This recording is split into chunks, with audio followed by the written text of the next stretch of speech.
Today we speak with Daniel Hanna, Global Head of Sustainable Finance for Standard Chartered Bank, about pioneering finance solutions and sustainable impact. I'm Thuraya Al-Maskari, and this is ADNOC Insights.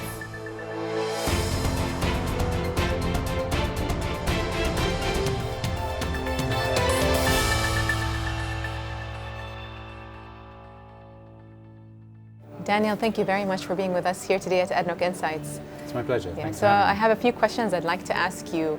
To start, how do you define sustainable finance?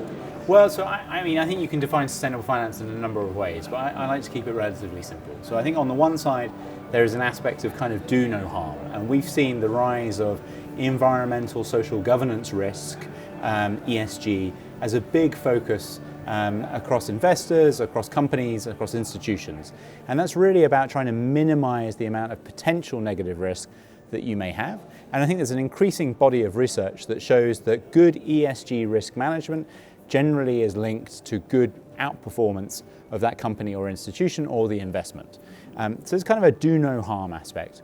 I think on the other side, the area that's growing the fastest and is sort of the newest at the moment is kind of this sense of do some good, otherwise called impact finance or SDG finance. And this is really about trying to use financial products and tools to really drive positive impact. So whether that is in the spread of renewables or linking off-grid solar, so giving people access to switch from kerosene and generators into small mini grids of solars, or whether it's thinking about the power of microfinance, small tiny loans, and how that can transform vulnerable communities. So there's kind of some do some good. So the combined of do no harm, do some good put together, for me that's sustainable finance. And of course, the thing that we also have to talk about is the broad framework of the United Nations Sustainable Development Goals. This is, as of 2020, the decade of delivery. We only have 10 years now to achieve the SDGs, and frankly, we are no way on track. And a large part of that, of course, is sort of the climate goal, SDG 7, and the Paris Agreement. We are off track for the Paris Agreement, but there's also the broader 16 other goals, which is all about sort of delivering a rising living standards and an inclusive community for everybody. Based on your experience in the finance sector, what are the trends you see dominating in the next few years? I mean, I think there are two trends that are really dominating absolutely everything at the moment. One is technology and the other is sustainability. So I think if you go into any boardroom, any level, in any part of the world at the moment, you're going to hear those two things happening. And I think for us, they're really two very important and interrelated trends that we're seeing. So for example, in the energy sector, I think the rise of technology, the falling costs that has delivered in terms of renewables is transforming how people have access to power while minimizing the negative impact on climate change. And I think we're only going to see that intensify, whether that's thinking about how batteries are going to get rolled out or other energy things like hydrogen, for example, which is on the next horizon. Technology really is shaping and driving even energy. And then on the other side, I think there is this growing awareness and growing focus on sustainability in its broadest sense. And the sense that as companies, as communities, we want to ensure that what we're doing is sustainable, not just from a financial perspective, but also in terms of the broader impact on the planet.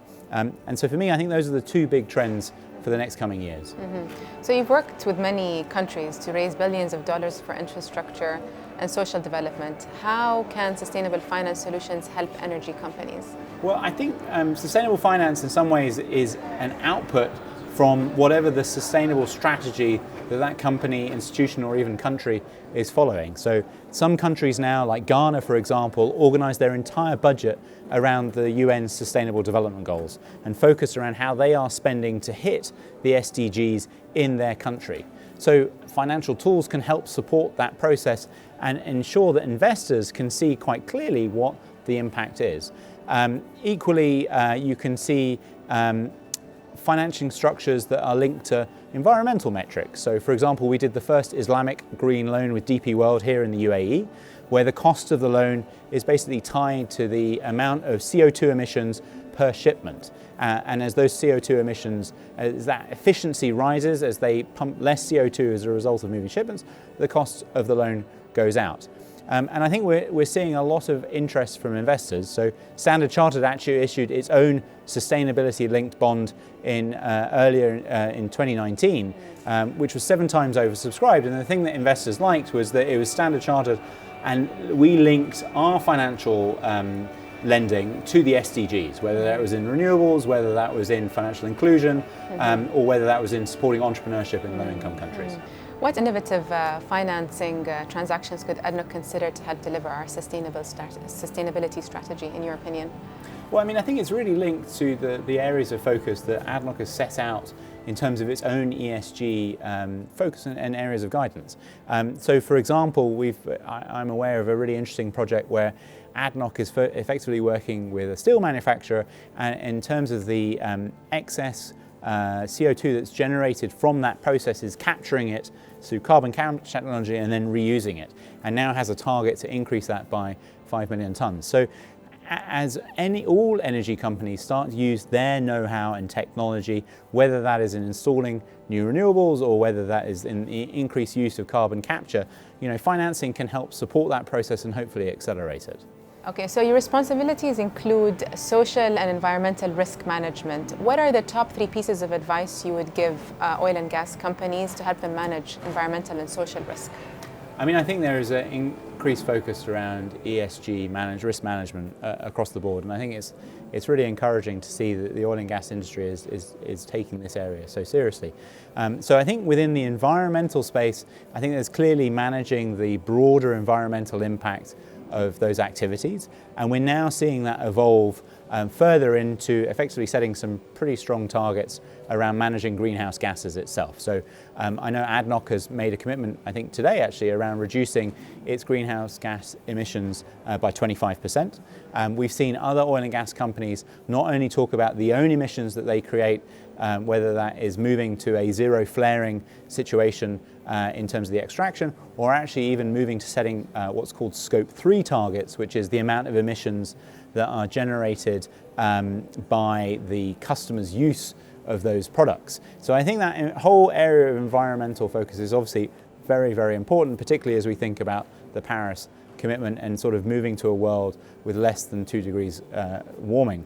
But also it's important not to lose sight of the other areas in terms of social and governance, and I think these are both very important areas in terms of managing the impact on local communities or ensuring that we see good, robust controls put in place around governance. And I know that you run the corporate governance function at ADNOC, so I think that combination of ESG is a really important framework and one that we often talk to clients about all the time. Thank you very much, Daniel, for being with us today here at ADNOC Insights, and I hope to see you again. My pleasure. Thank you for hosting me. Thank you.